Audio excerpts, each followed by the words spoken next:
For today's notes, you will need in-class 56. This is the third part of Standard 13, where we will continue to use right triangle trigonometry to solve.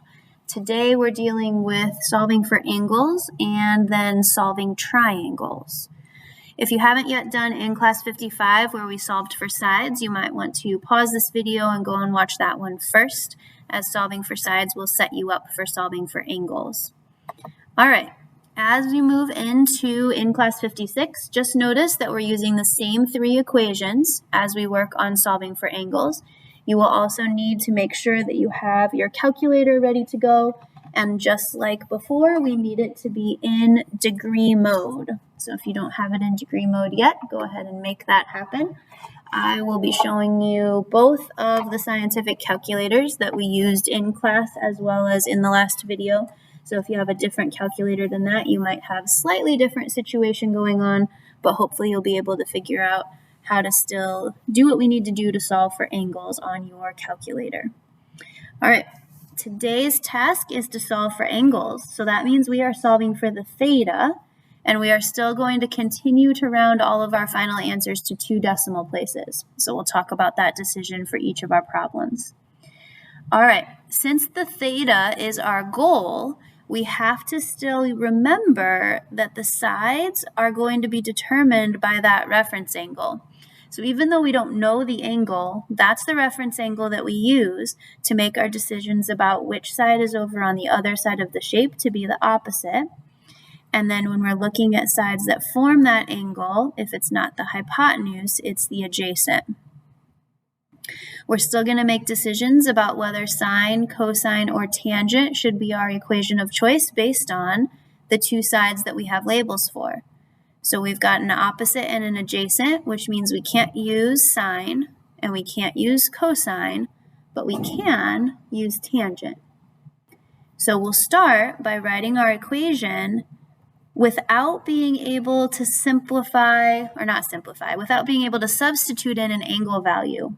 That reference angle is unknown, so we're going to keep that part of the equation equal to theta. But then when we get to the equals ratio part, we're going to be able to fill in that entire fraction. So the tangent of theta equals the opposite, 34, over the adjacent, 16. Now this brings up an interesting situation. In all of our equations for in-class 55, the x was over in this fraction because we were solving for a missing side. Now our variable is over here on the other side with a tangent attached to it. Now tangent is a function. It's this button on our calculator that does stuff to the angle and then turns it into a ratio of sides. So what we need to do to get rid of tangent is not multiplication or not division, because this is not a multiplication or division problem.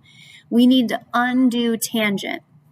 So although we won't write this for every single problem, what we're actually doing is we're applying something to both sides of this equation that's going to cause tangent to reverse itself. Now, I don't have a whole lot of room right here, so I'm actually going to write this next line down below. But what's going to happen is we're going to insert a set of instructions right before these 2 expressions, and those instructions are what we call tangent inverse. So there's like a little -1 exponent thing attached to the word tangent. And what happens when we slide tangent inverse in on both sides of the equation is that tangent inverse and tangent are like inverse operations. It's like adding 2 and subtracting 2. And so those undo each other and leave behind just the angle theta by itself. Over here, there isn't a tangent to undo, so that tangent inverse stays on that side in front of this ratio. And that now gives us the equation that we take to the calculator. So when we're doing our calculations, we're no longer using the regular tangent button the way that we did before. What we have to do, sorry, all my calculators seem to be dead here. Let me find one that actually works. There we go. What we actually have to do is we have to first press this second button in the top corner and then our tangent button. What we're activating is this green type right here, tangent inverse, that little -1. So on your calculator screen, it looks like it's supposed to look. It looks like what we wrote on our page. And then next to that tangent inverse command, we put our fraction. So 34 over or divided by 16 goes in the tangent inverse command.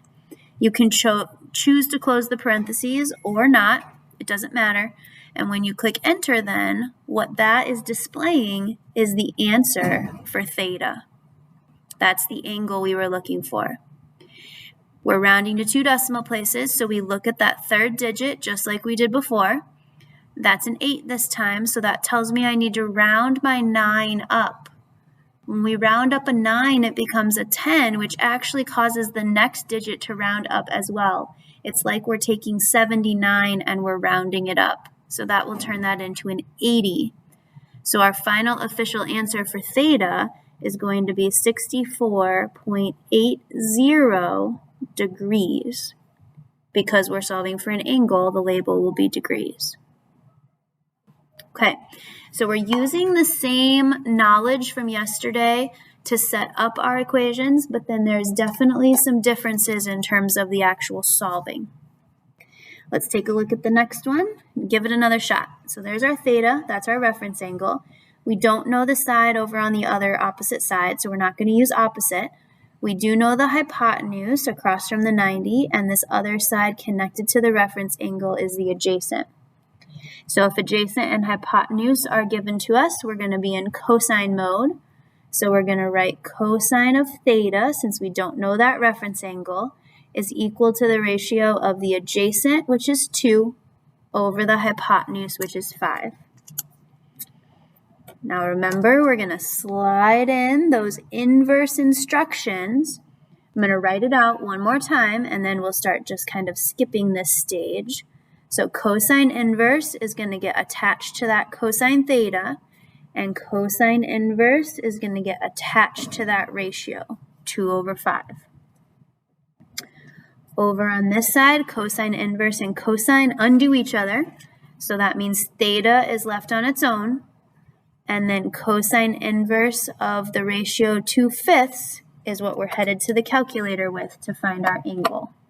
I'll use this other calculator this time. It's the same setup, so you still do the second button and then your cosine button to activate that inverse cosine.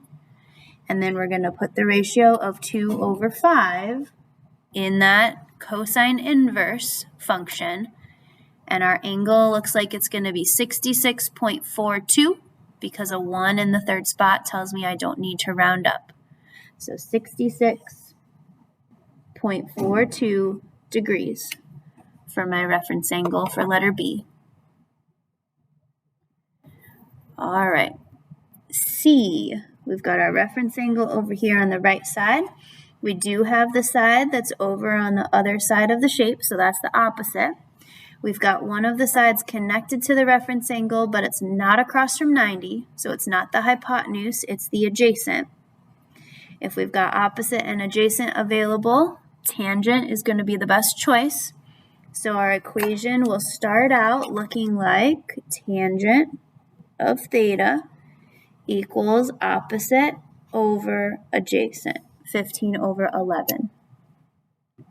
Now that we've seen this a couple of times, instead of writing out this second string that shows us applying the inverse to both sides, we're just going to cut to the chase.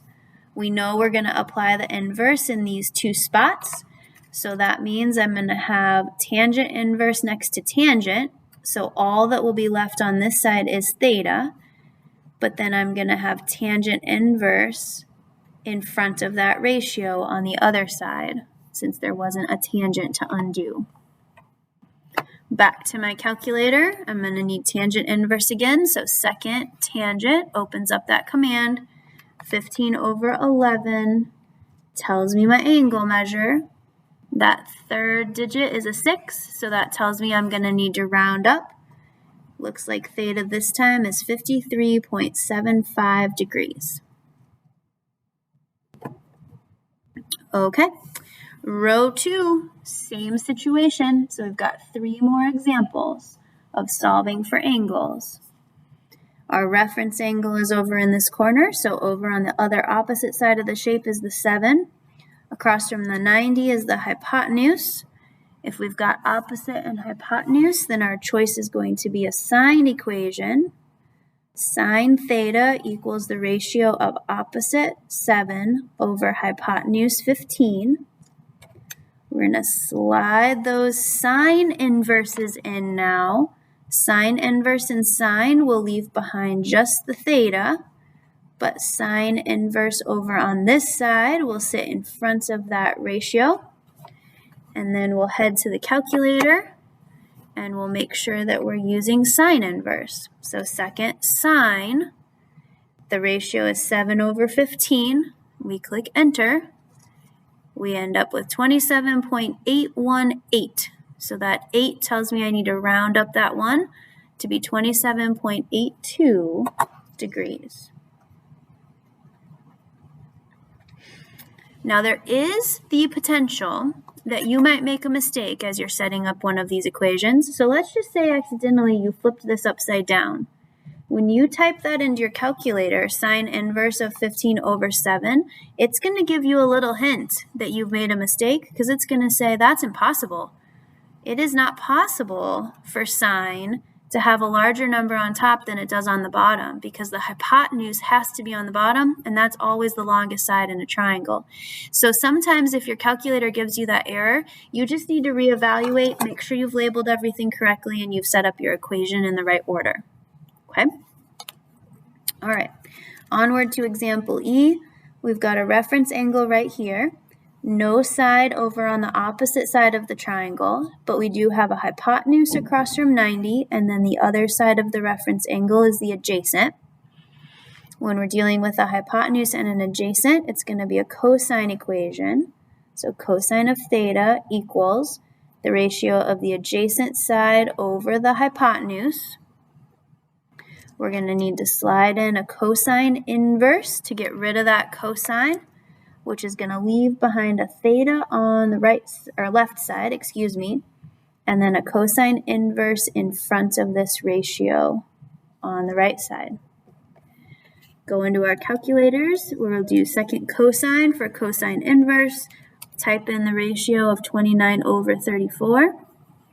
Looks to me like we're going to end up with a 6 in that third spot, which means we need to round up that second digit to be a 7.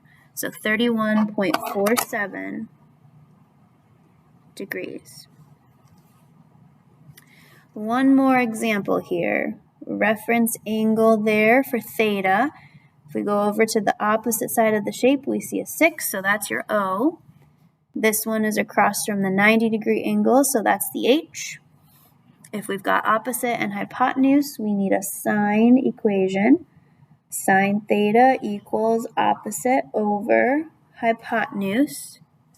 Slide in your sine inverse to undo sine and leave behind just theta. Sine inverse of 6/15 is going to give us our answer. So second sine, 6 over 15. We're looking at an 8 in that third spot, so we're going to round up that second decimal place to also be an 8, 23.58 as our angle. All right, let's continue on to the next side and see what else we have. The rest of this gives you 3 more problems where you can solve for angles. I would recommend that you go ahead and pause this video and try those out on your own. Once you've tried them, come back here and I'll have the answers ready to go and we'll check them together. And then we'll take a look at what it means to solve a whole triangle together. So I'll meet you back here in a couple minutes when you're done with these 3. All right, welcome back. Here are your 3 answers for these examples. In the first equation, you should have been using cosine inverse of 12 over 15. 36.87 would be that rounded answer. For example B, you should be using sine inverse of 11 over 21, which gives you a rounded answer of 31.59 degrees. And then C is usually the most missed. It's because it's this super long skinny triangle, so it's just harder to identify what your sides are. This is your reference angle. So the opposite side of the shape is 16. The adjacent side right here is 6. We don't have the hypotenuse, so that should be a tangent equation, which leads to a tangent inverse of 16 over 6 to find your angle of 69.44 degrees. Okay? All right, last phase for today is called solving a triangle. When we solve a triangle, it means that you find every missing side and every missing angle. And sometimes you find them sides first, followed by angles, and other times you flip that order. It just depends on what you're given at the beginning of the problem. So for example D, it's actually easiest to solve for your theta first. And the reason for that is that we have a 90-degree angle and a 34-degree angle. So we can just use our triangle sum theorem all the way back from standard 3, subtract those two angles that they give us from 180, which means we can fill in theta as being 56 degrees. Now, although we're reasonably sure that that is the correct answer, I would always recommend that when you move forward and you start working on sides, you use the angle that you were given, printed on the page, not something that you've solved for, just because it's for sure accurate, and there's always the potential that maybe you press calculator buttons incorrectly and you made a mistake. So when possible, try to use information that's printed on the page to help you continue your solving, not something that you've already solved for. All right, so with that in mind, we're going to use 34 as our reference angle here. I'm going to prioritize solving for y first. Why not? So y is going to be the opposite side to the 34-degree angle. And the only other side I know is up here, right next to the 34, but not across from 90. So not the hypotenuse, but the adjacent side. So because I chose to solve for y first, I'm going to use a tangent equation. Tangent of 34, since I know the angle, I want to plug it in as my reference angle. That's equal to the ratio of the opposite side over the adjacent side. So this takes us back to yesterday, or whenever you did the previous day's notes, because we're multiplying both sides by 11 to isolate that y on its own, which gives us our calculator task of figuring out what 11 times the tangent of 34 is equal to. Now our goal with these is going to be to still round to 2 decimal places, just like we've been doing for all the others. So when we type in 11 times tangent of 34, we're going to end up with 7.41, but that 9 is going to make that 1 round up. So 7.42 will be our rounded answer for y. Okay. Now we have choices, because although we could solve for x using the 11 and the 7.42 and Pythagorean theorem, c squared equals a squared plus b squared, that would mean that I'm using a rounded answer and also an answer that I potentially did not solve correctly for if I made a mistake. So I'm going to stay the course, and I'm going to actually go back and try to solve for my last variable, the x, by continuing to just use things that were printed on the page at the beginning of the problem. So I'm going to use this 34-degree reference angle again, but instead of focusing on the opposite side, I'm going to continue to use the adjacent side, but then my x is the hypotenuse. So if adjacent and hypotenuse are now the focus, that means I can write a cosine equation. Cosine of the reference angle 34 will be equal to the adjacent side, 11, over the hypotenuse, x. Remember, when the x is in the bottom, you can either multiply both sides by that variable, or you could set it up as a proportion to make progress. But the key is to get that x out of the bottom, which means it's now multiplied by the cosine of 34, and 11 is alone. And then to finish out your solving, we need to get rid of that multiplication by coming back in and dividing both sides by the cosine of 34. So that means x is going to equal this division problem, 11 divided by the cosine of 34. So 11 divided by the cosine of 34. We're not using inverse cosine because we're not solving for an angle. We're solving for a side. So just 11 divided by cosine 34, 13.268. 8 causes that 6 to round up, so 13.27 is going to be my answer for x. So I was able to solve for theta and x and y only using the printed values on the page, not using my potentially wrong and or rounded answers along the way. That is best case scenario. That doesn't mean you can't solve using some of your answers that you found earlier in the problem. It just means that you might not get quite as exact of answers, which is not quite the goal. All right, let's take a look. One more of these. Last time, I was able to solve for angles by subtracting from 180 at the beginning of the problem. That's no longer the case because all I know is a right angle. I don't know either of these angles. So I could solve for one of those angles and then subtract, or I might decide I want to focus on sides first instead. If you're going to focus on a side, you're going to have to throw yourself back to standard 11, and you're going to have to think about this as a c squared equals a squared plus b squared problem, okay? So if we do that, c squared equals a squared plus b squared, the Pythagorean theorem, is fair game because we have a right triangle. The c would be 21 squared.